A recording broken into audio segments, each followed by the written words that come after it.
Assalamualaikum warahmatullahi wabarakatuh. Bismillah, alhamdulillah, wassalatu wassalamu ala rasulillah, la hawla wa la quwata illa billah, amma ba'd. Puji syukur kehadirat Allah subhanahu wa ta'ala atas segala limpahan karunia nikmatnya. Di subuh yang insyaallah mubarakah ini kita masih bisa melaksanakan salat subuh berjamaah. Mudah-mudahan dengan demikian kita mendekatkan diri kepada Allah Subhanahu wa taala. Dan semoga duduk-duduk kita ini adalah raudhah min riyadil jannah, yaitu salah satu daripada taman surga di mana Allah mencurahkan rahmatnya, menaungkan sayap malaikatnya, kemudian menyebut nama kita satu persatu di hadapan para malaikat yang mulia. Salawat serta salam mari kita selalu haturkan kepada junjungan kita Nabi besar Muhammad sallallahu alaihi wasallam.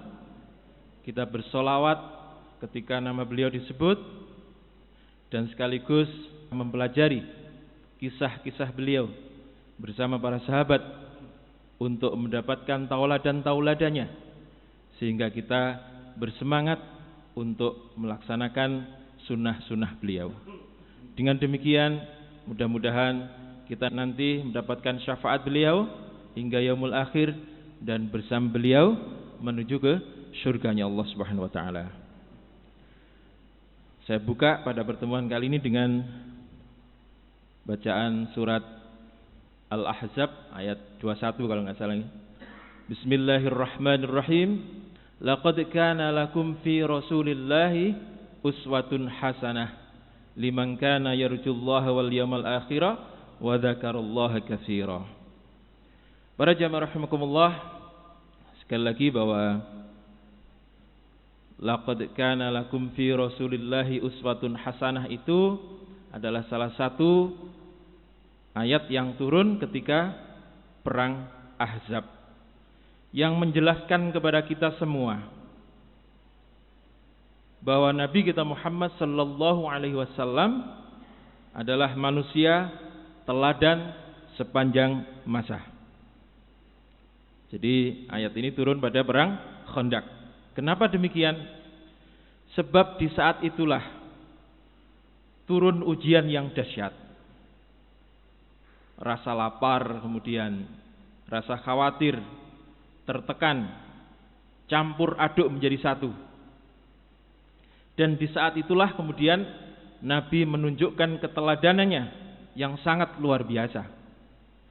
Beliau ikut menggali parit, beliau melayani sahabat satu persatu, sehingga kemudian semua sahabat merasakan kekenyangan, sementara beliau sendiri yang terakhir merasakan kenyang. Jadi kalau lapar, beliau yang pertama kali merasakan lapar.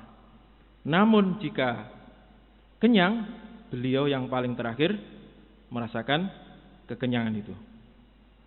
Nah, biasanya para jamaah rahimakumullah dalam kondisi lapar, walaupun tidak ada tekanan dan seterusnya, itu emosi kita labil.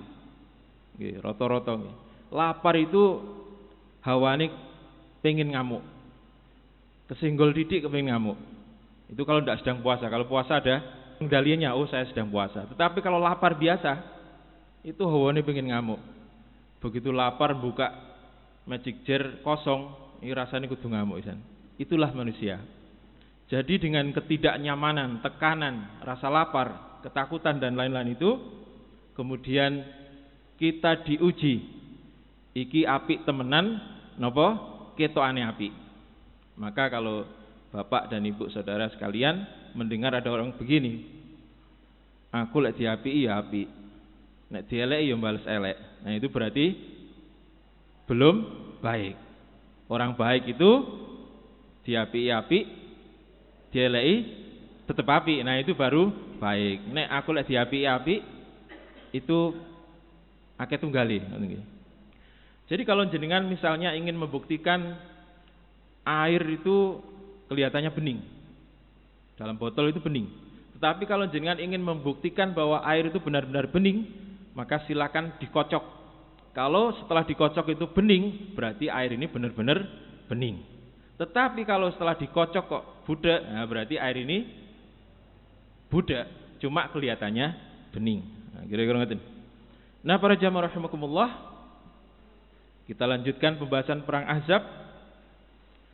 Begitu pasukan koalisi ini datang, mereka terkejut bukan kepalang ketika melihat di depannya ada parit yang membentang, pinten kalau nggih Pak? Sepanjang 12 km. Mereka tidak membayangkan sama sekali bahwa Madinah itu kemudian nggak ada bentengnya. Ternyata begitu sampai ada sebuah penghalang, perlindungan yang ketokane remeh, sangat sederhana sekali, yaitu galian. Tetapi dengan galian itu mereka tidak bisa melewatinya. Itulah yang terjadi pada kaum Quraisy dan sekutunya. Maka kemudian mereka berusaha turun ke parit untuk nyebrang ke kaum muslimin. Tetapi kemudian dihujani oleh kaum muslimin dengan anak panah. Bahkan kemudian kuda, mereka mendekati parit dengan kuda, tujuannya supaya bisa meloncat. Maka sekali lagi dihujani dengan anak panah. Maka tidak ada pilihan lain kecuali mundur alon-alon. Nah, para jamaah rahimakumullah, walaupun demikian, menghadapi kepungan 10.000 pasukan itu bukan hal yang ringan, tetapi sangat berat sekali. Berat fisik juga berat mental, dikepung oleh 10.000 pasukan. Sementara pasukan kaum muslimin pada waktu itu sekitar 3.000-an saja. Maka pada saat itu, pengepungan itu, sampai-sampai sholat itu, jadi sholat duhur, asar, maghrib, isya, itu dijamak menjadi satu di tengah malam. Kenapa demikian? Karena tidak ada kesempatan sama sekali untuk meninggalkan pos-pos mereka. Jika seandainya satu saja yang meninggalkan pos, maka dikhawatirkan akan diserang, dan dari situlah kemudian pertahanan kaum muslimin bisa ditembus. Jadi napa salat napa? Duhur, asar, maghrib, isya itu digabung menjadi satu. Di tengah malam yang kira-kira pasukan Quraisy sudah tidur semuanya dan tidak mungkin menyerang. Nah, mereka itu baru sholat. Nah, ini bisa dibayangkan mencekamnya seperti apa situasi pada waktu itu. Nah, kemudian mungkin ada yang bertanya, nek model saiki boleh apa ndak jamak model begitu? Boleh napa Bu? Boleh, asalkan keadaannya seperti itu. Jadi jenengan dicekam merasa takut yang luar biasa, ketika ditinggal sholat nanti berbahaya, maka boleh. Tetapi saya kira tidak ada keadaan yang seperti itu. Saya kira aman-aman saja sekarang. Jadi kalau posisi sekarang ya tidak boleh tentunya. Para jamaah rahimakumullah, karena memang sangat berat, maka kemudian Nabi berpesan kepada para sahabat, "Anta fil sagharatin min suburina." Engkau tetap berada di pos perbatasan garis pertahanan kita. Ini pesan Nabi kepada para sahabat. Fala utayyanna, maka jangan kalian tinggalkan tempat tersebut atau kalian lalai. Kemudian pasukan Quraisy bisa menembus. Min ajlik, pasukan Quraisy bisa tembus bersebab dari tempat kamu karena engkau lalai. Jadi para jamaah rahimakumullah, ketika menjaga parit itu supaya pasukan Quraisy tidak bisa melompat, itu kaum muslimin untuk membuang hajat saja itu harus ditahan puluhan jam. Luar biasa ya. Kenapa? Karena mereka tidak berani meninggalkan tempat. Ketika ada yang meninggalkan tempat, dikhawatirkan tempat itu kemudian menjadi tempat masuknya pasukan Quraisy. Jadi mereka tidak bisa buang hajat. Kebelet pipis mawon boten saged. Maka itulah alasan tepat ketika sholat dijamak di tengah malam. Jadi kata Nabi, jangan sampai pertahanan kita tembus gara-gara satu di antara kalian lalai. Namun demikian, pasukan Quraisy ini itu tetap bagaimana caranya supaya bisa merangsek ke depan. Tetapi setiap merangsek ke depan kemudian dihujani anak panah. Maka kemudian ada beberapa orang jagoan-jagoan Quraisy ini yang kudanya memang lihai, itu bisa melompati Khandaq. Mungkin pas yang pas yang rodok pendek gitu. Salah satunya adalah Amr bin Abdi Wud namanya. Ini adalah jagoan Quraisy. Perang Badar dia tidak ikut, perang Uhud juga tidak ikut. Nah sekarang ikut di perang Ahzab. Itu nama Pak? Amr bin Abdi Wud namanya. Ini adalah jagoan Quraisy yang sudah malang melintang di dunia peperangan. Termasuk kaum muslimin yang asalnya dari Mekah itu semuanya kenal siapa Amr bin Abdi Wud. Umurnya sudah 60 tahun ke atas, tetapi tubuhnya masih kekar. Kayak pensiunan abri sing bendino lari-lari ini. Tubuhnya kekar dan tinggi. Itulah Amr bin Abdi Wud. Kemudian setelah bisa melompat, Amr bin Abdi Wud ini mengejek kaum muslimin sekaligus menantang pasukan muslimin untuk berduel. Nah, mendengar tantangan itu kemudian Nabi kita Muhammad sallallahu alaihi wasallam mengatakan, siapakah di antara kalian yang berani menghadapi Amr bin Abdi Wud? Mudah-mudahan Allah memberikan pahala besar baginya. Itu kata Nabi. Maka kemudian Sayyidina Ali mengacungkan tangan, saya ya Rasulullah. Kata Nabi, ada yang lain? Rodok khawatir. Karena Sayyidina Ali pada waktu itu masih umur 25-an. Kalah pengalaman. Tetapi tidak ada yang angkat tangan. Maka Sayyidina Ali kembali angkat tangan, saya ya Rasulullah. Maka ketika sudah 3 kali, kemudian Nabi mengizinkan Ali bin Abi Thalib untuk menghadapi Amr bin Abdi Wud. Maka para jamaah rahimakumullah, ketika Sayyidina Ali sudah berhadapan dengan Amr bin Abdi Wud ini, Amr mengatakan, siapakah engkau? Karena memang tertutup ya wajahnya ya. Tertutup dengan kain itu kalau kaum muslimin. Kalau pasukan Quraisy tertutup dengan baju besi. Maka kemudian Sayyidina Ali menjawab, aku adalah Ali putra Abu Thalib. Kira-kira ngoten. Lalu apa yang dikatakan Amr ini? Wahai putra saudaraku, pilihlah selain kamu. Pilihlah selain kamu. Kamu itu pantasnya jadi anakku. Karena usianya memang terpaut sangat jauh.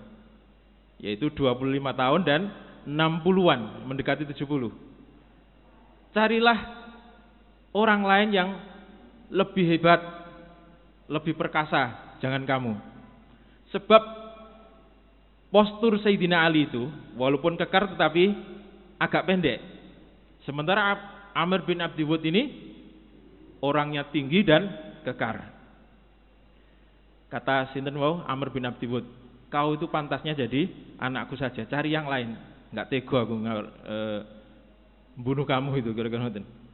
Tetapi Sayyidina Ali kemudian langsung mengunus pedangnya, kemudian sambil menyorongkan pedangnya ke depan, beliau mengatakan, tetapi saya ingin membunuhmu, kata Sayyidina Ali. Maka sorongan pedang ini kemudian melukai kepala Amr bin Abdi Wud, dan kemudian kesakitan, akhirnya tutup kepalanya ini dibuka. Tutup kepala dari besi Pak, dibuka.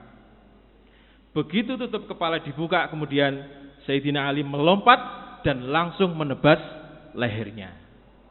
Langsung gemblung. Nah, kira-kira ngoten. Nah, melihat yang demikian, maka gemuruhlah suara takbir. Allahu Akbar, Allahu Akbar, dan seterusnya. Jadi luar biasa. Keberanian dan kehebatan teknik berperang Sayyidina Ali ini membuat jagoan-jagoan Quraisy yang lain kemudian gentar. Nah, para jamaah rahimakumullah, Kemudian selanjutnya mereka hanya menggunakan anak panah. Kadang kena, kadang enggak. Jadi perang Ahzab ini korbannya sangat sedikit.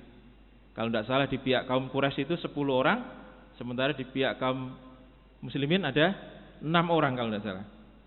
Kita lanjutkan nanti jumlahnya. Nah, para jamaah rahimakumullah, kemudian mereka hanya mengepung dan menunggu momen yang tepat. Momen apa itu? Yaitu momen ketika logistik di Madinah habis dan mereka kemudian kelaparan. Inilah taktik daripada Abu Sufyan. Jadi Abu Sufyan ini orang yang cerdik, orang yang penuh dengan perhitungan dan strateginya luar biasa. Sampai dicegat 2 kali ketika mau perang Badar itu lolos terus. Ini luar biasa. Maka kemudian Abu Sufyan ini mengirimkan surat kepada Bani Quraidah yang posisinya berada di belakang Madinah, yaitu di sebelah selatan, untuk menyerang Madinah ketika Madinah dalam keadaan kacau karena kelaparan. Tetapi hal ini sudah diantisipasi oleh para sahabat dengan hanya memakan 1 kurma dan malamnya hanya kalau ini gandum yang dikempel-kempel itu, sehingga persediaan mereka bisa awet, persediaan makanan. Nah, para jamaah rahimakumullah, seandainya nih Bani Quraidah itu benar-benar menyerang Madinah, maka habislah Madinah itu. Tetapi Allah menyusupkan rasa takut kepada mereka, sehingga mereka tidak berani keluar karena suara takbir-takbir yang bergemuruh dari pasukan muslimin yang ditugaskan Nabi untuk menjaga Madinah, yaitu Maslamah bin Aslam dan Zaid bin Haritsah. Maka para jamaah rahimakumullah, pasukan koalisi ini terus mengepung Madinah dengan harapan ketika semakin menipis persediaan makanan, kemudian mereka melemah dan menyerah. Sampai datanglah seseorang kepada Nabi kita Muhammad sallallahu alaihi wasallam, seseorang yang bernama Nu'aim bin Mas'ud Al-Ghatafani. Nu'aim bin Mas'ud ini adalah salah satu dari pemuka Bani Ghatafan. Kemudian datang kepada Nabi malam-malam, menuruni parit sendiri dan menyatakan keislamannya. Setelah menyatakan keislamannya, kemudian Nu'aim ini mengatakan, apa yang bisa saya lakukan untuk membantu engkau ya Rasulullah? Kata Nu'aim. Lalu apa pengaruh dari Islamnya seorang pemuka Ghatafan ini atas jalannya peperangan? Akan kita bahas pada pertemuan yang akan datang. Demikian, kurang lebihnya mohon maaf. Mudah-mudahan manfaat. Wassalamualaikum warahmatullahi wabarakatuh.